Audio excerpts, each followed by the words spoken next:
Okay, class, welcome back.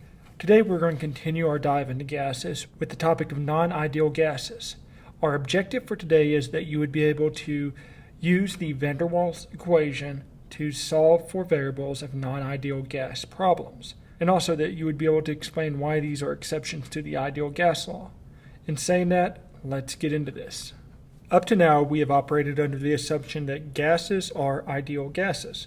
The truth is that in order for gases to fall under the umbrella of the ideal gas law, they must follow two assumptions. The first assumption is that the volume of the gas particles is small relative to the space between them.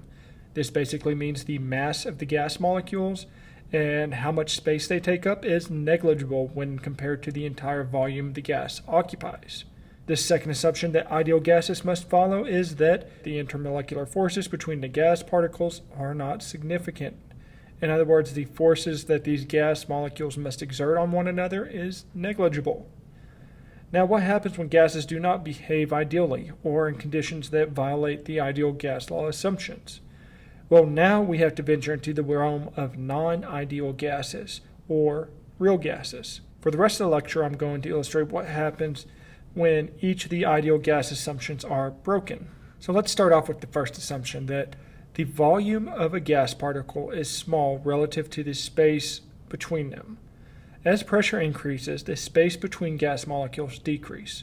The actual size of each gas molecule starts to account for a higher portion of the volume of the container until it is no longer considered negligible. We can see the effect of particle volume compared to molar volume of argon compared to an ideal gas in the graph shown. Notice, at lower pressures, the molar mass of argon is nearly identical to the ideal gas. As we increase the pressure, though, we start decreasing the volume of the container they are in.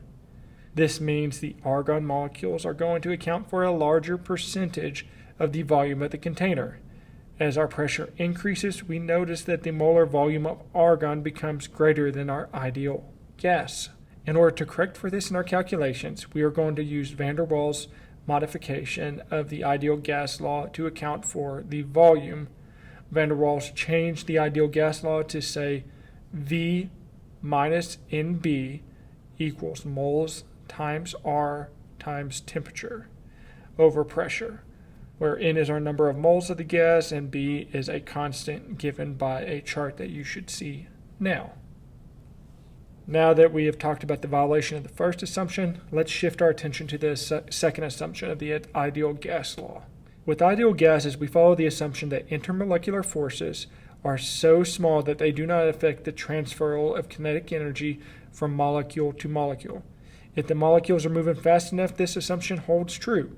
But once gas molecules slow down, these intermolecular forces of attraction or repulsion start to have more of an effect on the molecules. Think of billiard balls that have a slightly sticky substance coating them.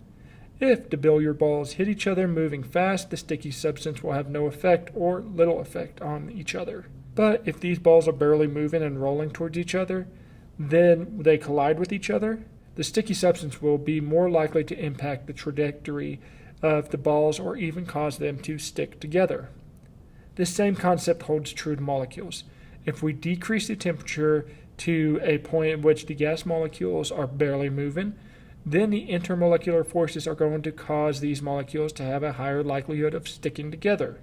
Whether it is because dipole interaction or dispersion forces, the energy presented by the intermolecular forces is greater than the kinetic energy of the slowly moving gas molecules. If I have more molecules colliding with each other and further slowing themselves down, then I'm going to have less gas molecules colliding with the surface of the container. Consequently, this is going to result in the pressure exerted by these gases being less at a lower temperature than the ideal gas law would predict. So let's look at another graph illustration, this one of how xenon behaves compared to an ideal gas law as temperature changes. We see when temperatures are high, xenon basically mirrors ideal gas trends. This is because the kinetic energy stored in the molecules is greater than the intermolecular forces between the molecules, so the pressure is not affected. As we decrease the temperature, though, we start to see a deviation from the ideal gas law because the molecules are slowing down.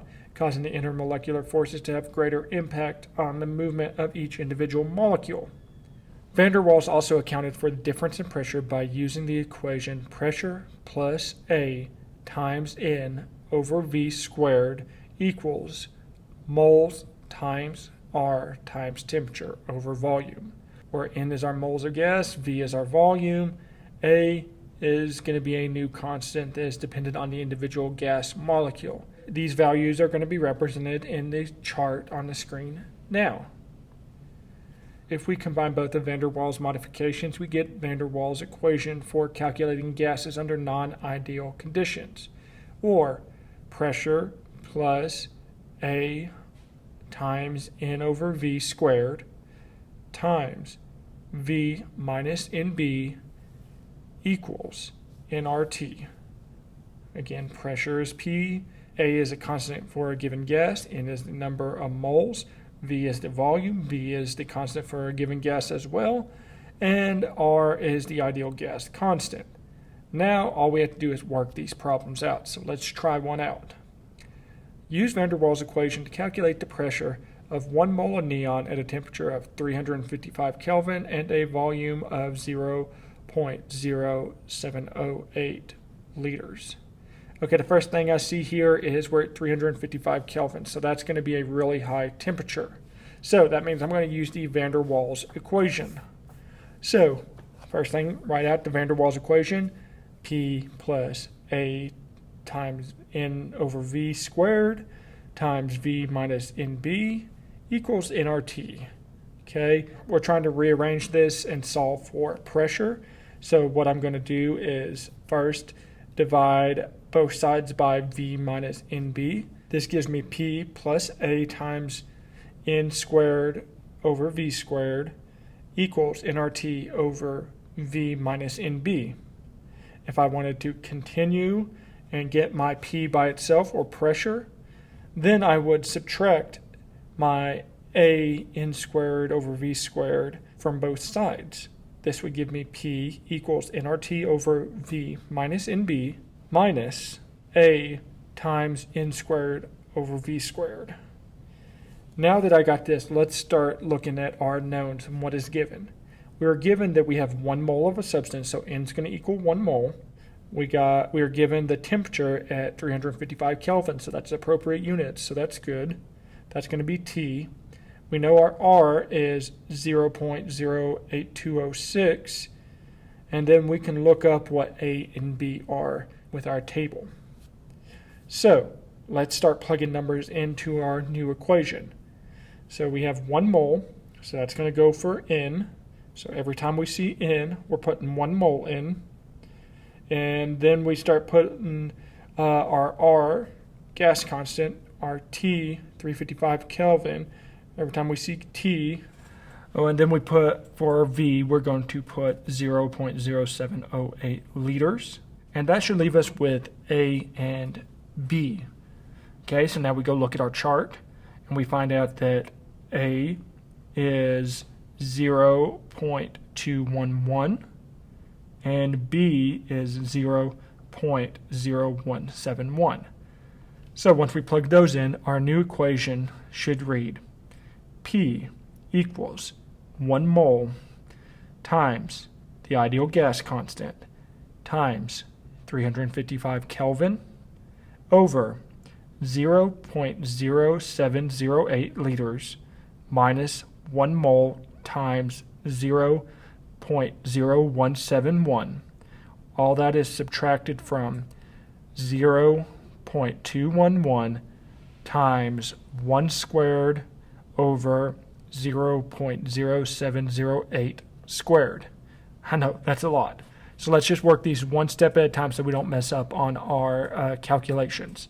So let's do the nRT first. Let's solve for nRT. If we plug all that in our calculators, we get 29.1313. Now we should have 29.1313 over 0.0708 minus 1 times 0.0171 minus our jumbled up stuff of A N squared V squared. Okay, we'll get to those in a minute. So if I multiply my 1 mole times my B value, I get 0.0171. I can then take my liters of 0.0708 and subtract my 0.0171, and I get 0.537. So now we should have 29.1313 over 0.0537 minus 0.211 times 1 squared over 0.0708 squared. Whew. Well, let's keep going.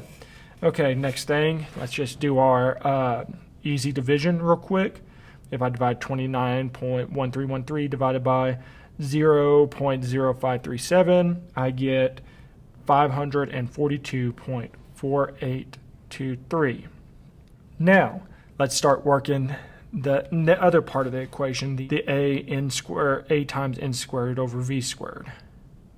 So, how I would do this, I would plug this into my calculator as parentheses 0.211 times, open parentheses twice, 1 squared in parentheses once, divided by 0.0708 squared in parentheses again. Once I do that, I can hit enter, and you should get 42.0936. Okay, home stretch here. Now we just take our 542.4823 minus 42.0936, and we get our pressure of 500.3887 atmospheres. Yeah, I know that's a lot of work just for that one question. Okay, well, I think that's enough for today. Today you have learned why there are exceptions to the ideal gas law and how to calculate variables for those exceptions. In saying that, keep up the good work in the class, and see you next time.